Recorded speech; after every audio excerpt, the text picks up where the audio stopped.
Death, destruction, decay. Death is inevitable. But from this death comes new life.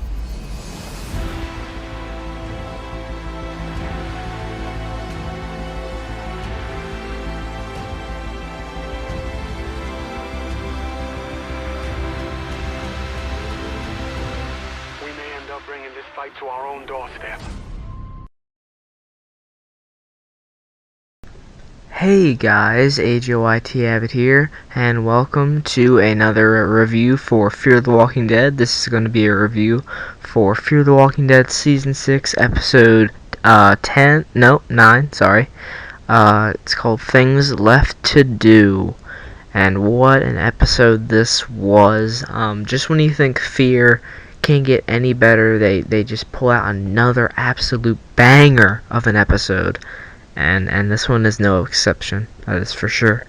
So, if you're not caught up to Season 6, Episode 9 of Fear the Walking Dead, this will contain spoilers for pretty much all of Season 6 and, any seasons prior. Alright, let's get into it. So, we kind of start off with June mourning over John.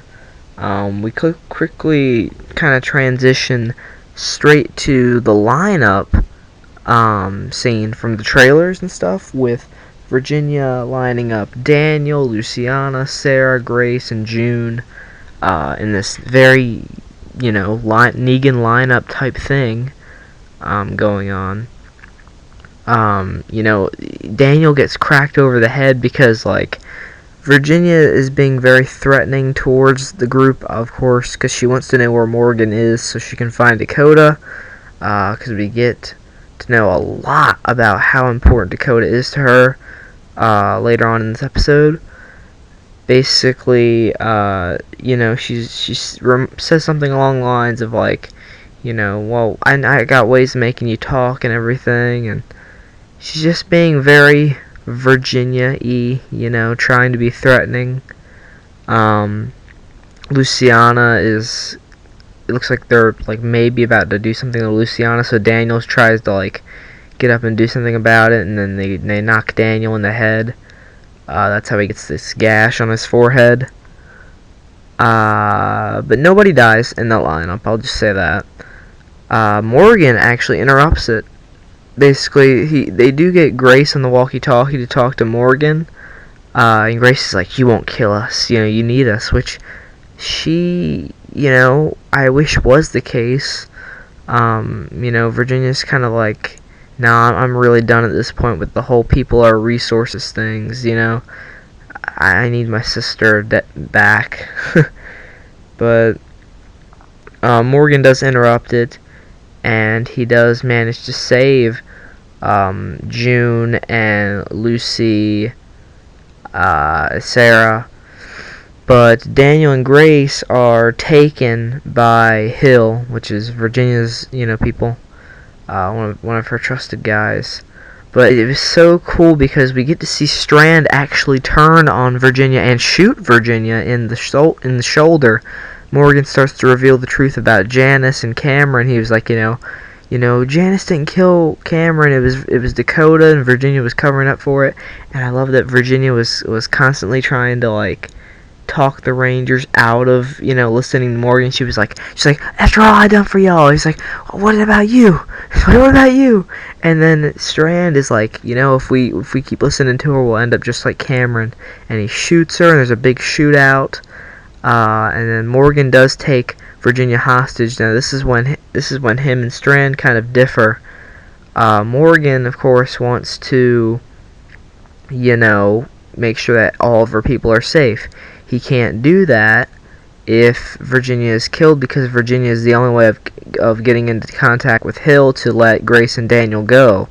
So he has to take Virginia hostage with him, which clashes with Victor's, thought, because Victor just sees it as, oh, we can just get the Rangers to get Grace and Daniel. But Virginia's like, no, they're not going to be able to do that, because to be honest, we've seen how shit the Rangers are, The Rangers are really bad at their job. They sent one guy out to take care of Morgan. I mean, this is Morgan Jones we're talking about, people. But, yeah, Strand's like, we'll find you, Morgan. And so now there's some clashing with them. We find out that Virginia has been lying a lot about Dakota. Dakota is actually Virginia's daughter. Yeah, I was so surprised. I mean, it makes sense, because the resemblance is uncanny. But, yeah, Virginia had Dakota at, a younger age, and her parents didn't agree, so Virginia killed them because they didn't support Dakota. Now she's just kind of been enabling Dakota, so we kind of do see why Dakota still is messed up in the head a little bit from killing, but I still don't forgive her because you just can't forgive someone that kills John Dory.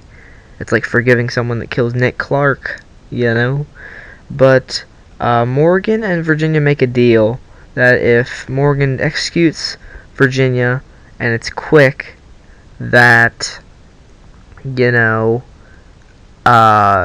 that she'll call Grace and she'll call off the Rangers, and Grace and Daniel, will be released and all that. But Morgan just can't do it. He can't execute Virginia. He tries, he starts swinging the axe down, and he has these flashes of, when he got shot and when he got killed, when he killed the guys that were after the key, flashes of John and just everything he's been through in season 4 and 5 and with Grace and everything. So he can't kill Virginia. He has Virginia confess to Dakota that she is the mom, and Dakota is very upset about it. And they do try and humanize Virginia in this episode, which I really like because I've always liked Virginia.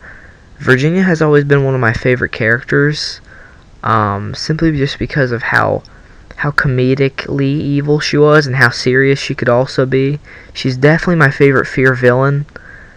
But yeah, it was a very well done scene. Very well acted, by the way. Colby Menifee was just super good in the scene, and of course Zoe Colletti slayed it as well, along with Lenny James, as he's yelling about we're no better than Virginia if we kill her. But Strand and Sherry are not good with this, because Sherry actually earlier in the episode does try and intercept Virginia, but Morgan stops her, and Sherry's actually like, you're worse than her. And Morgan's like, the hell did you just say? I mean, from Sherry's point of view, I guess she just sees it as Morgan's trying to do the right thing, but for the wrong, but he's trying to do the right thing, but he's getting a lot of people hurt in the process, which is how she sees Virginia. Only she sees Virginia, doing bad things. So it's kind of worse for her, I guess, since Morgan is actually trying to do the right thing, so he's going to persistently, keep doing it, but he's going to keep getting people hurt. So Sherry just gives up. She just tells Dwight that she can't, be there with them at that dam.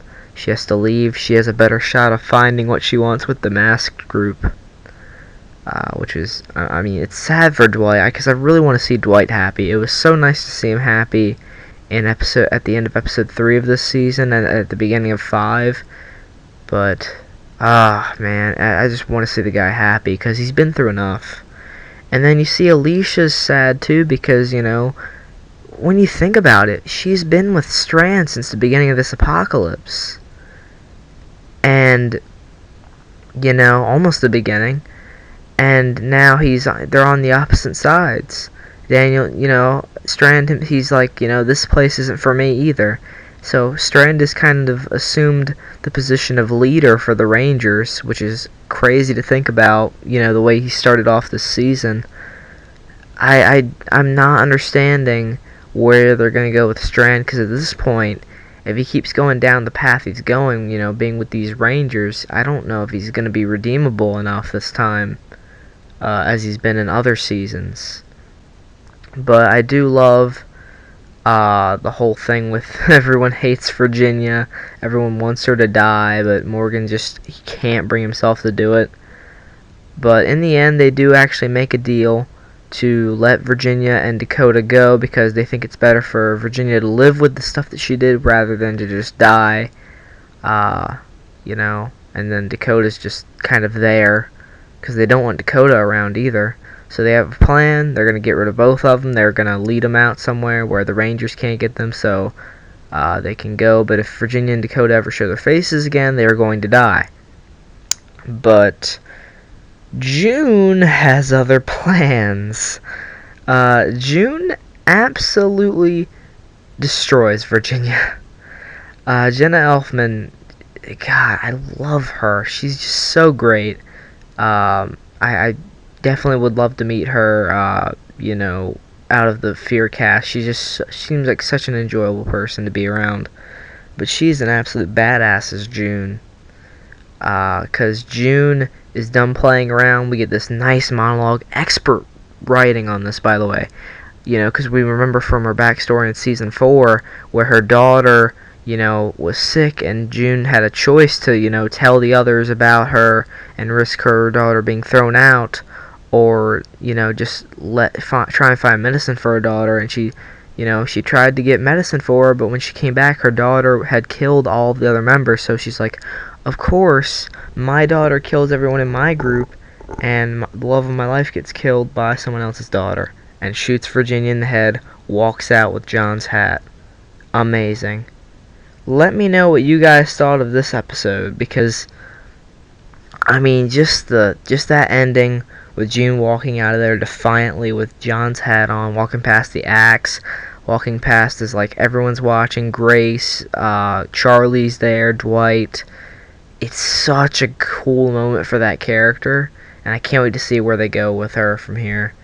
But yeah, thanks so much for watching the review, guys. Once again, let me know what you thought of the episode. Give me a rating down in the comments down below. And I'll see you guys in the next one. Take care and goodbye.